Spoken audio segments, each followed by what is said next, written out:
कल अपन ने 7 कारिकाएं पूरी हो गई हैं और ये पढ़ा था कि संसार में शराब से ज्यादा मोह को उत्पन्न करने वाला अगर कोई है तो कौन है? स्नेह है ना। स्नेह सबसे ज्यादा खतरनाक होता है और जब जब भी स्नेह भाव अत्याधिक हुआ है तो इसमें क्या होता है कि राग के वश होकर के स्नेह भाव करता है, जैसे कि सीता के जीव ने किया था। सीता के जीव ने क्या किया कि जब भगवान राम मुनि बन गए, ध्यान में बैठे हैं, तो सीता का जीव आया 16वें स्वर्ग से। कहां से आया? वो देव बन गया। उसने क्या सोचा कि देखो ये हमारे प्रिय हैं और ये पहले मोक्ष चले जाएंगे और मैं आऊंगा, मैं बाद में जाऊंगा। इसलिए उसने जाकर के ऐसा ना हो कि इनको पहले केवल ज्ञान हो जाए, मोक्ष चले जाएं। तो उस देव ने जाकर के भगवान को, रामचंद्र जी को चलायमान करने की कोशिश की, उनके ध्यान में बाधा डालने की कोशिश की, लेकिन भगवान मुनिराज रामचंद्र जी ध्यान में लीन रहे। वे उनके कोई प्रभाव में न आए। आखिर उनको केवल ज्ञान होगा, वे उसी भाव से मोक्ष चले गए। सीता का जीव आएगा, अब मनुष्य बनेगा, मुनि बन करके फिर बाद में मोक्ष जाएगा। उसके भाव क्या थे? स्नेह भाव के कारण कि हम दोनों एक साथ मिलकर मोक्ष जाएंगे। अभी भगवान स्वर्ग में आ जाए और स्वर्ग में फिर अपन साथ में आएंगे, मनुष्य बनेंगे और मनुष्य बनकर मुनि बनकर के दोनों मोक्ष साथ में। ये स्नेह भाव के कारण से उन्होंने ऐसा किया। और ये करना उनको अच्छा था कि बुरा था? देखिए, कल्याण के मार्ग पर कभी किसी को बाधा नहीं डालना चाहिए। ठीक है, विश्वास रखो, ठीक है, आप अभी तुम चले जाओ, अगले भाव में हम आएंगे और हम भी मोक्ष आपके पीछे पीछे आएंगे।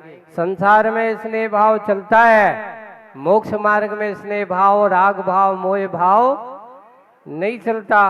ऐसा सीता के स्नेह, तो ऐसा कहा गया था। लुटेरे कौन है? तो अपनी इंद्रियों के विषय। और भाव की बेली क्या है? तृष्णा। और सबसे बड़ा शत्रु कौन है? तो पुरुषार्थहीनता, जिसको अपन कहते हैं आलस, है ना। तो ये बातें आपको समझ में आई। अब आज पढ़ते हैं अपन 8वें नंबर की कारिका। 20 नंबर का पेज निकाल लो, 20। कस्माद भय में मरना दंधादपि को विशस्यते रागी कासुरो यो ललना लोचन वाणैर न च व्यथिता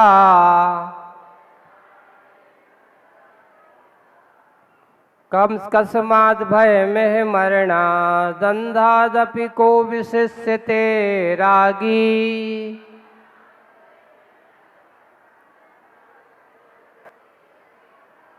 कासुरो यो ललना लोचन वाणै न च व्यथिता।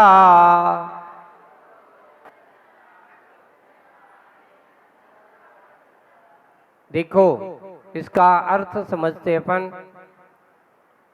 यह यानी इस लोक में कस्मात भयहम, किससे डर लगता है? भय किससे डर लगता है? तुमको किससे लगता है? छिपकली से, कोई सी वो काकरोच से, है ना।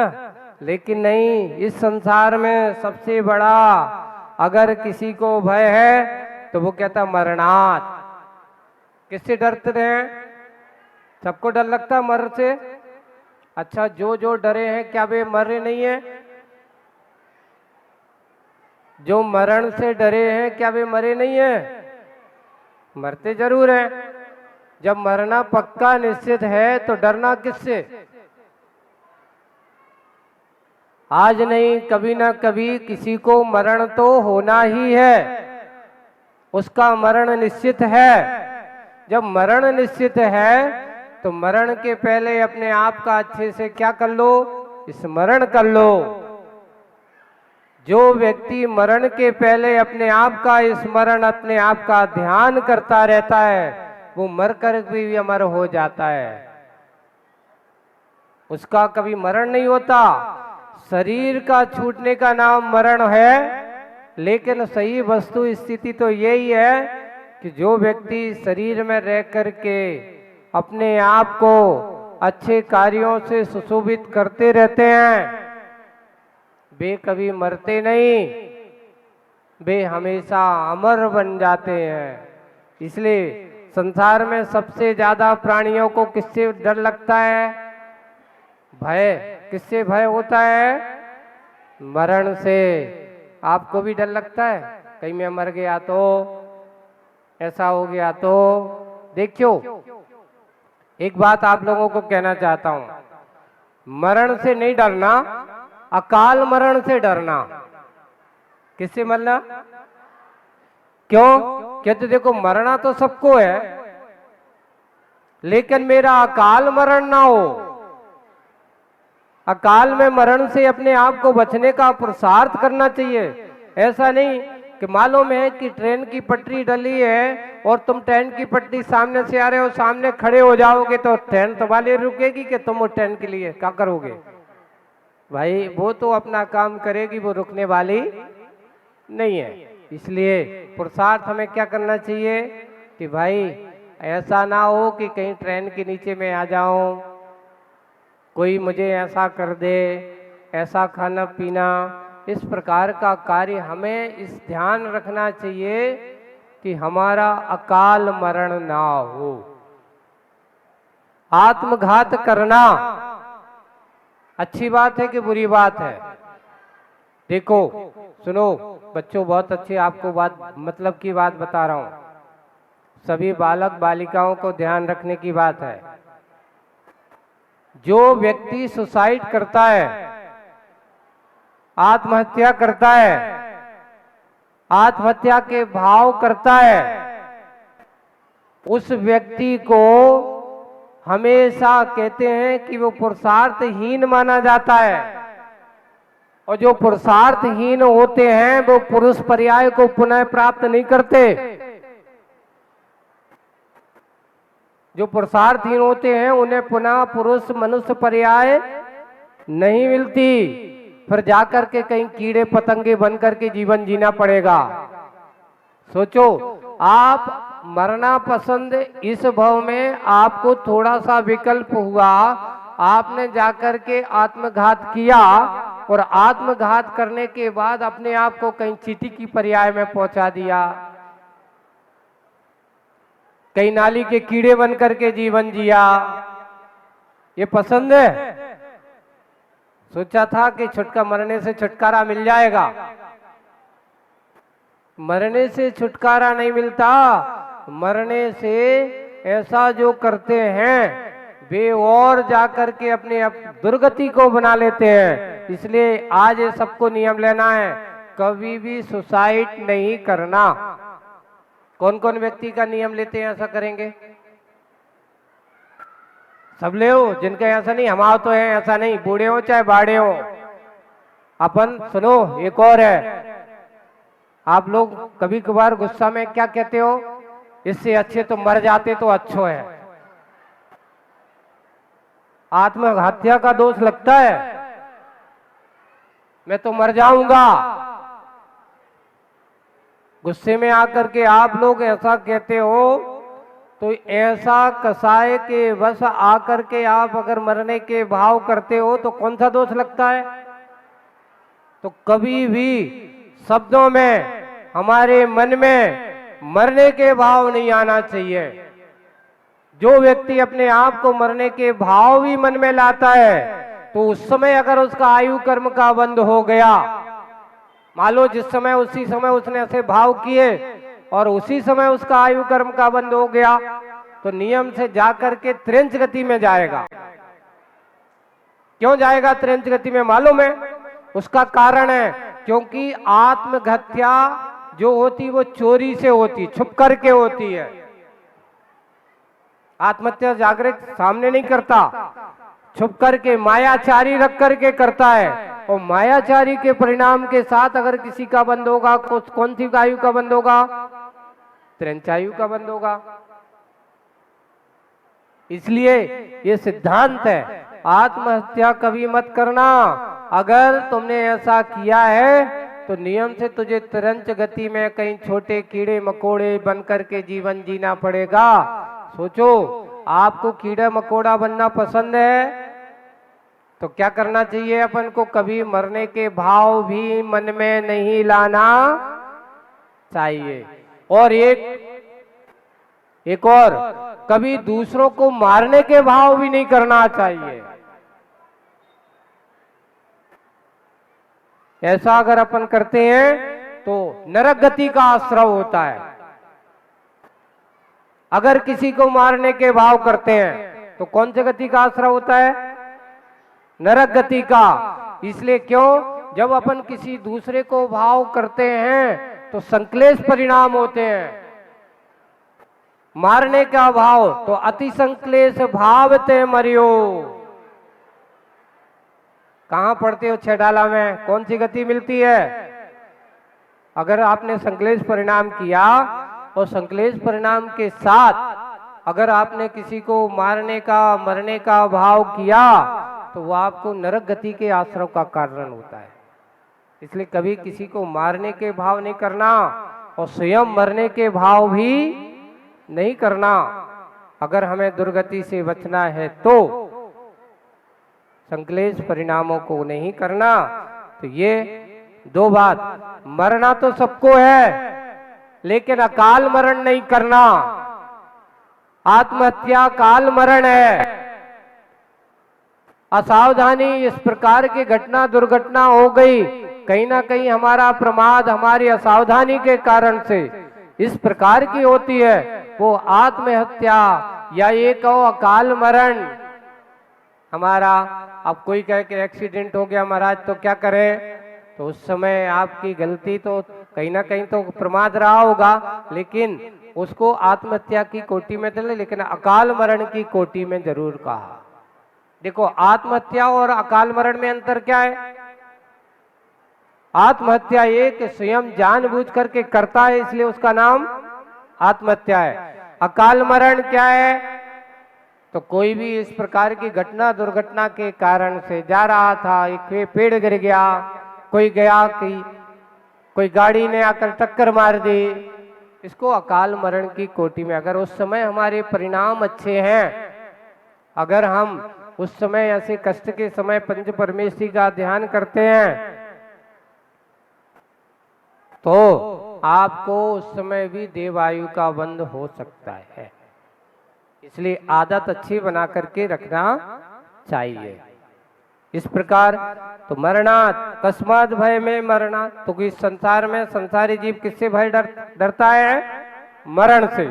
अगला क्वेश्चन आता है, अंधादपि विशिष्टता कौन है? तो कहते हैं अंधे से भी इस संसार में अंधे से भी कौन विशिष्ट प्रकार का बड़ा अंधा है? एक अंधा जो होता है जिसको दिखाई नहीं देता,